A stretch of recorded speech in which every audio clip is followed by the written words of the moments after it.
Welcome to Raksha academy दोस्तों। हम अपनी रट्टा मार सीरीज का अगले पड़ाव पे चलते हैं, जिसका नाम है नीति निर्देशक तत्व और मूल कर्तव्य। ठीक, डीपीएसपी क्लियर। आप देखेंगे डीपीएसपी से क्वेश्चन जो बनता है वह आर्टिकल नंबर के लिए बनता है। क्लियर है। वैसे एक क्वेश्चन का पैटर्न और है जो फंडामेंटल राइट डीपीएसपी मूल कर्तव्य से बन सकता है, वह है जोड़ी मिलान करना। जैसे मान लो आर्टिकल 37, 36, 37, 38 और 39 पीएससी दे दे और आपसे कहो मैच मेकिंग करे। क्लियर है।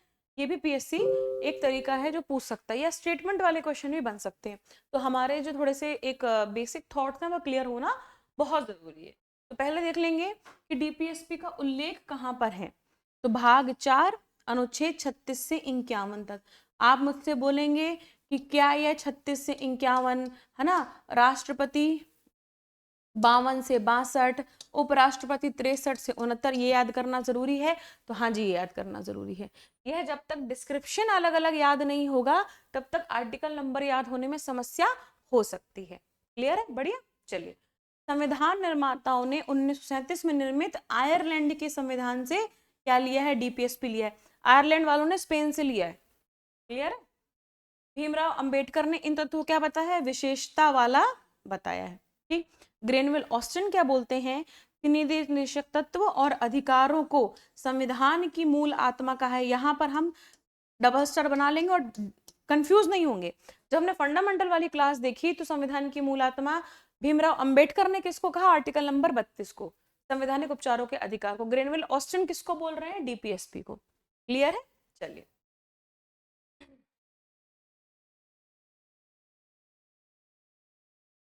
अब आर्टिकल 36। 36 में क्या? राज्य की परिभाषा। राज्य की परिभाषा क्या? जो मूल अधिकार में बताई गई है राज्य की परिभाषा, वो हमने कहाँ देखी थी? अपने फंडामेंटल क्लास की पहली पार्ट में देखा था। क्लियर है। चलिए, एक चीज देख लेंगे, है ना, इनका उद्देश्य क्या है? डीपीएसपी का लोक कल्याणकारी राज्य का निर्माण करना, ना कि पुलिस राज्य का जो उपनिवेश काल में होता था। ठीक। संक्षेप में आर्थिक सामाजिक लोकतंत्र की स्थापना करना ही क्या है? डीपीएसपी का मूल उद्देश्य है। क्लियर है। अब ये है कैसे, अब उससे आपको समझ में आएगा कि भाई लोक कल्याणकारी राज्य बनेगा कैसे। क्लियर है। आर्टिकल नंबर 37 पहले देखो, 36 में राज्य की परिभाषा, 37 ये बोल देता है कि प्रकृति जो है गैर न्यायोचित है, यानी कि क्या है, अगर हनन होगा तो उन्हें न्यायालय नहीं जाया जा सकता लागू कराने के लिए। क्लियर है। ठीक। चलिए, अतः यानी कि केंद्र, राज्य और स्थानीय स्वशासन इन्हें लागू करने के लिए बाध्य जो है नहीं है। इनका वर्गीकरण क्या है? वर्गीकरण देख लेते हैं। समाजवादी, गांधीवादी और उदार बुद्धिजीवी। समाजवादी, गांधीवादी और उदार विधि। गांधीवादी से मतलब जो जो हमारे राष्ट्रपिता गांधी जी के विचारों से बड़ा मेलजोल खाता था, उन्हें डीपीएसपी में गांधीवादी विचारधारा से उत्पोत बोला गया। वैसे यह जो हमारा डिस्क्रिप्शन है, ये कैटेगराइजेशन जो हम कर रहे हैं, यह मेंस में बड़ा काम आता है। अगर डीपीएसपी लिखने के लिए आ जाए और आप इस तरीके के टेबल बना के डीपीएसपी अलग अलग लिख दें तो आंसर जो है बहुत अच्छा लगेगा। क्लियर है। तो प्री मेंस इंटरव्यू कुछ अलग अलग नहीं होता है। जब प्रीलिम्स के बारे में हम पढ़ेंगे तो थोड़ा सा हम मेंस को भी ध्यान में रख के तैयारी करेंगे।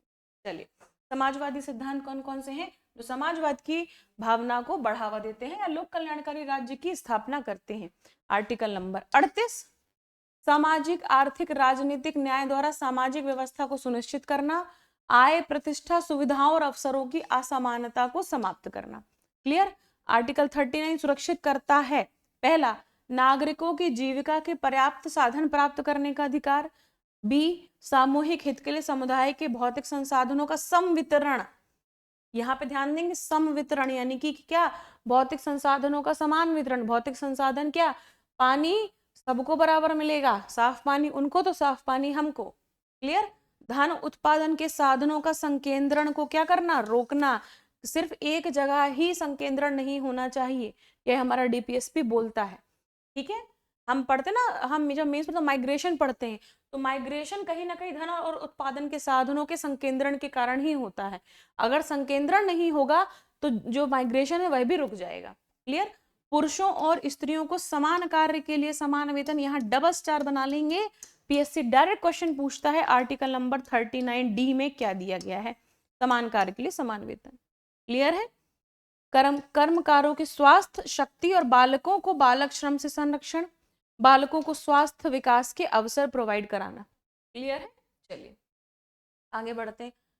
39A, यहाँ पे जो ए वाले मिलेंगे ना वो 42वें संविधान संशोधन जोड़े गए हैं एक को छोड़ के। जहां सहकारी समिति आ जाएगा वो 97वां कॉन्स्टिट्यूशनल अमेंडमेंट से देखा गया है। अब अनुच्छेद 39A 39A क्या? समान न्याय व गरीबों को निशुल्क विधिक सहायता उपलब्ध कराना 42वें संविधान संशोधन 1976 के द्वारा जोड़ा गया। ये गरीबों को निशुल्क विधिक सहायता देने के लिए कैट और सैट बनाए गए थे। क्लियर है? जब हम संविधान पढ़ते तो इनके बारे में पढ़ते हैं ना, ये ट्रिब्यूनल उनके लिए बनाए गए थे। आर्टिकल नंबर 41, काम पाने को, शिक्षा पाने के, बेकारी, बुढ़ापा, बीमारी और निरक्तता की दशाओं में लोक सहायता पाने का क्या है? अधिकार है। काम पाने, बेकारी है, बुढ़ापा है, हम बोलते हैं ना लोक कल्याणकारी राज्य की अवधारणा।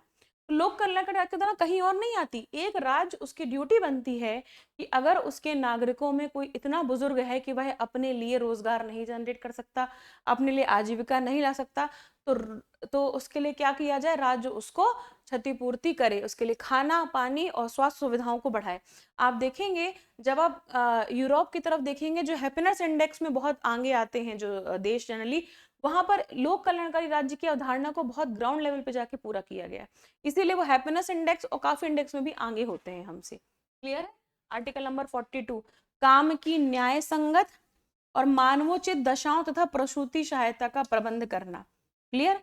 43, सभी कर्मकारों के लिए निर्वाह मजदूरी, शिष्ट जीवन स्तर, सामाजिक और सांस्कृतिक अवसर को प्रदान करना।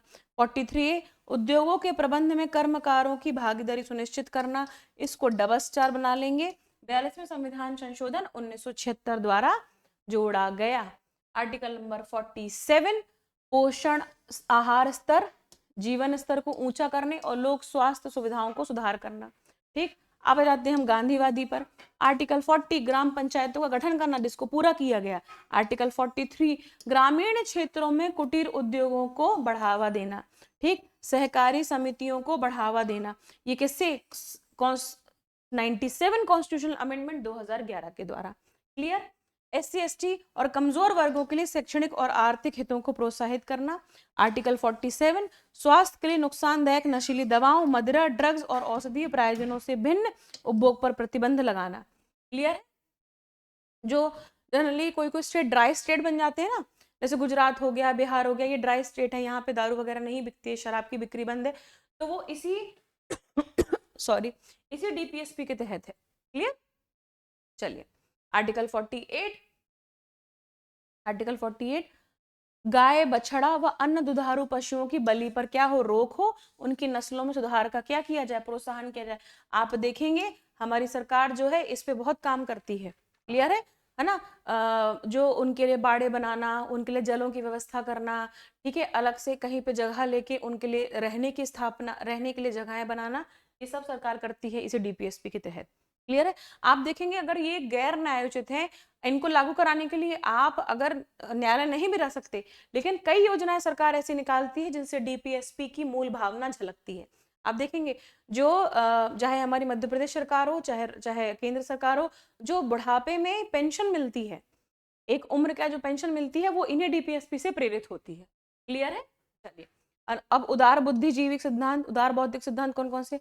44, समान नागरिक संहिता कहां से कहां पे थी? गोवा में शुरू से थी, हाल ही में कहां लागू की गई? उत्तराखंड में लागू की गई। डबल स्टार बना लेंगे, डबल स्टार बना लेंगे। क्लियर? अनुच्छेद 35, सभी बालकों को 14 वर्ष की आयु पूरी करने तक निःशुल्क और अनिवार्य शिक्षा देना। 48, कृषि और पशुपालन को आधुनिक और वैज्ञानिक प्रणालियों से करना। 48A, अच्छा ये दोनों जगह पर आएगा, यहाँ भी आएगा और यहाँ भी आएगा। क्लियर? ठीक है। 48A, पर्यावरण का संरक्षण, संवर्धन और वन्य तथा वन्य जीवों की रक्षा करना। अब ये वाला आर्टिकल कहाँ से कंप्लीट होता है? आप देखेंगे जो नेशनल पार्क बन रहे हैं उनके तहत, है ना, जो गलियारे बनाए जा रहे हैं उनके तहत, और जिस तरीके से सरकार जो है पुनर्वास की योजनाएं करती है, जैसे अभी चीता के लिए किया, ये सब किसके तहत होता है? इनके लिए होता है, वन तथा वन्य जीवों की रक्षा करना। ठीक। आर्टिकल 49, राष्ट्रीय महत्व वाले घोषित किए गए कलात्मक और ऐतिहासिक अभिरुचि वाले संस्मारक और वस्तुओं का संरक्षण करना। जो ASI है, आर्कियोलॉजिकल सर्वे ऑफ इंडिया, वह किसके उद्देश्यों को पूरा करता है? DPSP के आर्टिकल नंबर 49 को पूरा करता है। आर्टिकल 50 कैसे याद करेंगे? 50 मतलब 50-50। तो न्यायपालिका और कार्यपालिका के कार्यों का पृथक्करण आवश्यक है। आर्टिकल 51, अंतरराष्ट्रीय शांति और सुरक्षा को प्रोत्साहन देना राज्य का भी कर्तव्य होगा। क्लियर? चलिए आगे बढ़ते हैं। अब आ जाते हैं किस पे? मूल कर्तव्य पे। मूल कर्तव्य के बारे में थोड़ा ध्यान रखेंगे। 1976 में जब कांग्रेस पार्टी थी तो उन्होंने सरदार स्वर्ण सिंह की अध्यक्षता में स्वर्ण सिंह समिति का गठन किया। समिति ने सिफारिश करी कि मूल कर्तव्यों के लिए एक अलग से भाग होना चाहिए। पहली चीज तो ये। दूसरी चीज क्या? भाग 4A में अनुच्छेद 51A में 10 मूल कर्तव्य जोड़े गए। कितने? 4A 51A 10 मूल कर्तव्य। क्लियर? अच्छा, स्वर्ण सिंह समिति ने किया क्या था?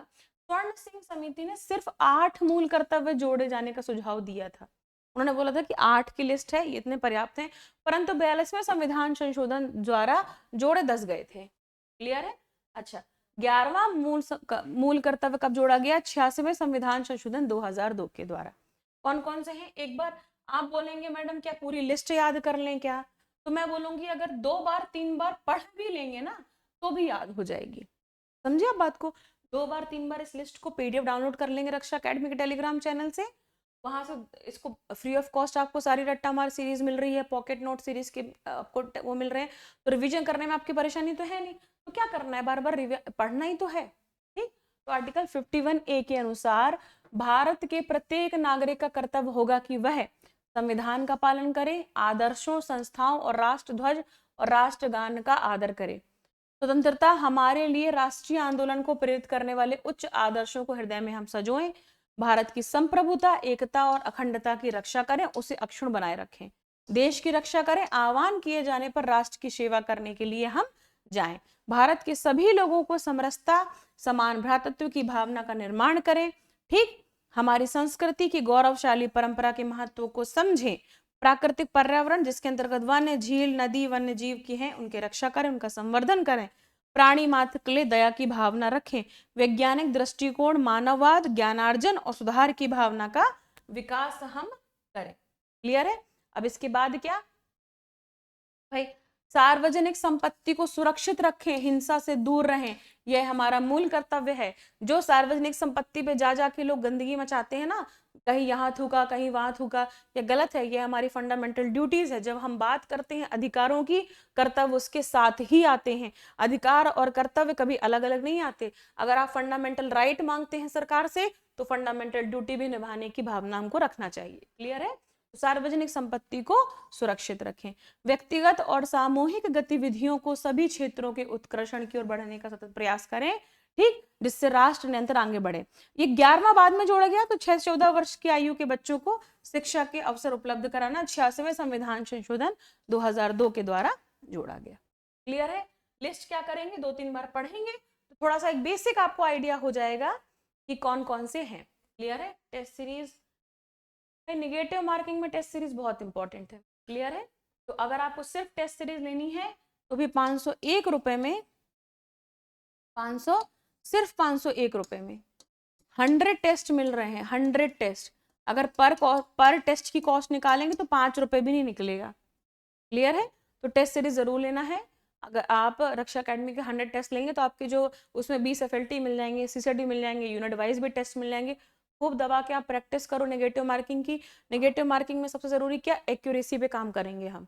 क्लियर है? हम ये नहीं करेंगे कि पिछली बार से भर्रा मचाए पड़े हैं कि सारे ऑब्जेक्टिव लगा रहे हैं, नहीं।